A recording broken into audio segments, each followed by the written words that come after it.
축구 선수가 다른 팀으로 소속을 옮길 때 선수를 데려가는 구단이 이전 구단에 지불하는 금액인 이적료. 이적료는 이전 소속팀에서의 활약과 나이, 계약 기간 등을 고려해 측정되죠. 이렇게 측정된 이적료로 이적한 선수 중 이적료 대비 뛰어난 활약을 선보인 선수들이 있는데요.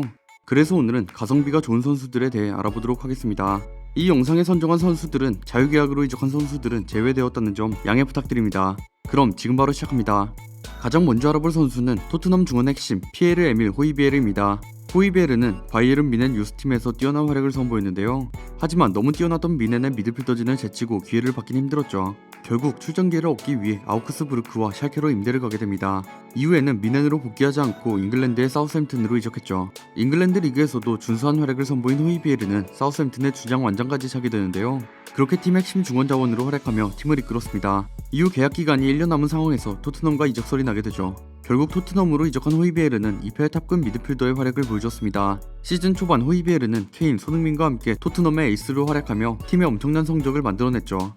이렇게 엄청난 활약을 보여준 호이비에르는 단돈 1,500만 파운드, 한화 약 230억 원으로 이적했는데요. 심지어 토트넘에서 전력의 선수인 카일 워커 피터스를 1,200만 파운드, 한화 약 180억 원으로 사우스햄튼에 판매했기 때문에 단돈 300만 파운드, 한화 약 50억 원에 영입한 것이죠. 지금 호이비에르의 활약을 보면 이 이적료는 정말 저렴한 금액이었죠.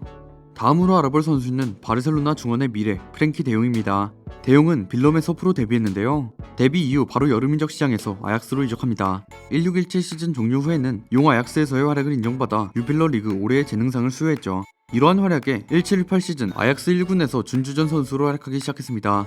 데용은 아약스의 핵심 선수로 활약하며 챔스 돌풍을 이끌어 유럽 구단들의 관심을 받게 되는데요. 데용은 결국 2019년 1월에 바르셀로나와의 계약을 확정지었습니다. 바르셀로나와의 계약을 한 이후 데용은 챔스에서 돋보이는 활약을 선보였죠. 16강 레알 마드리드와의 2차전 중원을 씹어먹으며 팀의 8강 진출을 이끌었고 8강 유벤투스전에서도 호날두를 탈락시키는데 큰 공을 썼습니다. 이렇게 아약스의 챔스 돌풍을 이끈 데용은 아약스로 이적할 때 단돈 1유로 한화 약 1,300원의 이적료로 이적했었는데요. 그의 활약을 생각해보면 정말 말도 안 되는 금액이죠. 이후 시즌을 마치고 8,600만 유로 한화 약 1,150억 원의 이적료로 바르셀로나로 이적합니다. 아약스는 데용의 이적으로 1,000억 원이 넘는 금액을 벌었죠. 다음으로 알아볼 선수는 분데스리가의 레전드 스트라이커 로베르트 레반도프스키입니다. 레반도프스키는 폴란드 리그에서 큰 활약을 보여줬는데요. 08-09 시즌 초반 유에파컵 예선전에서 데뷔전을 치른 이후 리그 총 30경기에 출전해 14골을 넣는 활약을 보여줬습니다. 이에 팀은 3위로 유로파 리그 티켓을 확보했죠. 또한 폴란드컵 대회에서 6경기 2골을 넣으며 팀 우승에 기여합니다. 0910 시즌에는 28경기에 출전해 18골을 넣으며 팀의 6번째 우승에 기여하는데요. 본인도 3부, 2부 리그 득점왕에 이어 마침내 1부 리그 득점왕까지 오르게 되었죠. 이러한 활약에 475만 유로, 한화 약 65억 원의 이적료를 기록하며 도르트문트로 이적합니다. 도르트문트 시절에는 187경기 동안 103골 42어시스트를 기록하며 당시부터 리그 최고의 공격수로 등극하죠. 당시 분데스리가는 바이에른 뮌헨의 양왕리그라고 해도 무방한 독주체제 리그였는데 그럼에도 도르트문트는 1011 시즌과 11-12 시즌 연속으로 2번의 리그 우승을 따냈고 이 2번의 리그 우승의 주역이라 할 수 있었던 레반도프스키는 월드클래스 공격수로 등극하게 됩니다. 이후 FA로 바이에른 뮌헨으로 이적해 1920 시즌 트래블에 이어 6관왕을 달성하는 등 현재 제2의 전성기를 보내고 있죠. 다음으로 알아볼 선수는 인생 역전의 스트라이커 제이미 바디입니다. 바디는 어린 시절부터 눈에 띄는 재능을 발휘하진 못했는데요. 7부, 6부 리그를 거쳐 11-12 시즌 5부 리그에 플리트우드 타운으로 이적합니다.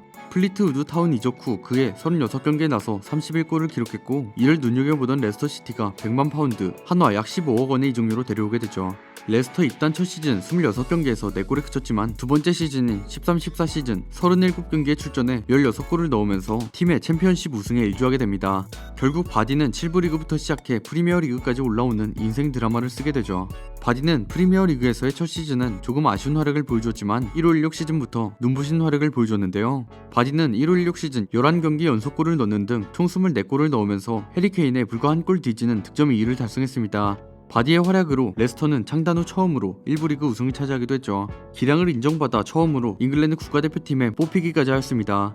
이후 바디는 1718 시즌 20골로 득점 4위에 오르더니 1819 시즌에는 18골로 득점 5위를 차지했는데요. 1920 시즌 역시 바디는 변함없는 득점포를 가동하게 됩니다. 특히 2019년 10월 19일 번리전을 시작으로 12월 8일 아스톤 빌라전까지 8경기 연속 득점에 성공하는 모습까지 보여줬죠. 이때 레스터도 8연승을 기록하면서 선두권에서 경쟁을 펼쳤습니다. 결국 시즌을 마친 바디는 EPL 득점왕에 오르면서 EPL 사상 최고령 득점왕이라는 타이틀도 얻었죠. 다음으로 알아볼 선수는 레스터에서 동화 우승을 차지하고 맨시티로 이적한 리아드 마레즈입니다. 마레즈는 프랑스 하브리그에 속해 있던 사셀에서 유소년 시절을 보냈는데요. 2009년 프랑스 하브리그에 캉페르와 프로 계약을 맺으며 프로 생활을 시작하게 됩니다. 이후 1년 만에 프랑스 2부 리그에 속해 있는 르아브르로 이적하게 되었고 4시즌 동안 리저브팀과 퍼스트팀을 오가며 경력을 이어나갔죠. 이에 2014년 1월 50만 유로 하나 약 9억 원의 이적료로 잉글랜드 2부 리그에 속해 있던 레스터시티로 이적합니다.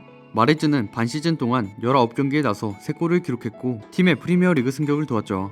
이후 자신의 커리어 첫 프리미어리그 시즌을 30경기 4골이라는 준수한 결과로 마무리 지었는데요. 이후 15-16 시즌 마레즈는 개막 후 4경기에서 4골을 기록하며 좋은 출발을 보였습니다.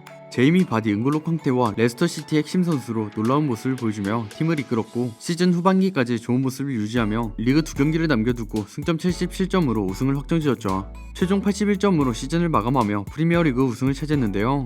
레스터시티는 창단 132년 만에 우승을 차지했고 승격하고 2년 만에 우승을 차지하는 엄청난 모습이었죠. 마레즈는 이 시즌 리그 37경기 17득점 11어시스트로 공격 포인트 30개로 1위를 차지한 제이미 바디의 뒤를 이어 28개로 2위를 차지합니다.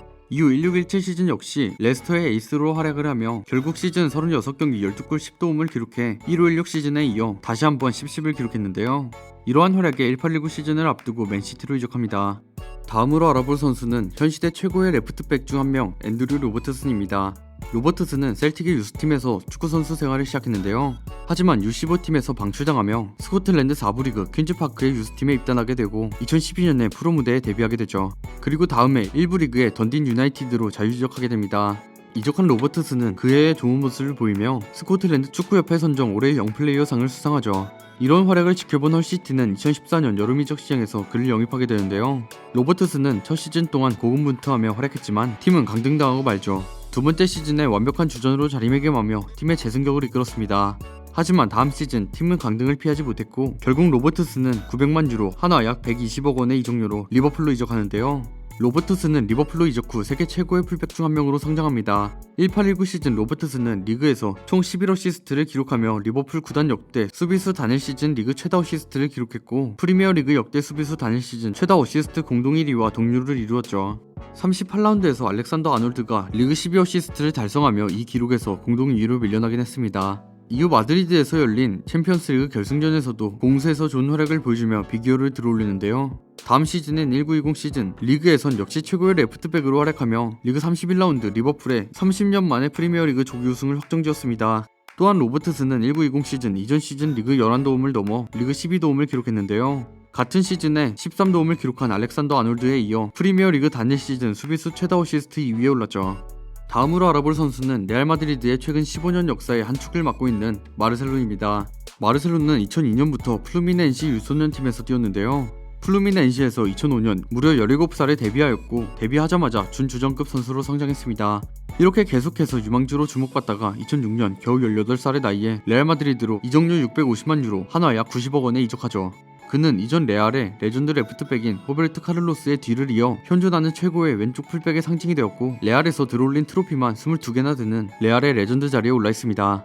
2010년대 전성기를 맞으며 팀의 챔피언스리그 3연패를 비롯해 수많은 우승을 차지하는데 핵심적인 활약을 하며 2010년대 최고의 레프트백으로 평가받고 있는 선수인데요. 레알의 마지막 챔스 우승 시즌인 17-18 시즌 그는 챔피언스 리그에서 토너먼트에서 모든 팀을 상대로 공격 포인트를 기록하며 엄청난 퍼포먼스를 보여줬습니다. 지금까지 가성비가 좋은 선수들에 대해 알아보았습니다. 이 영상에서 선정한 선수들 외에 가성비가 좋은 선수들을 알고 계신 분들은 댓글 남겨주시기 바랍니다. 저는 지금까지 월간 베스트였습니다. 감사합니다.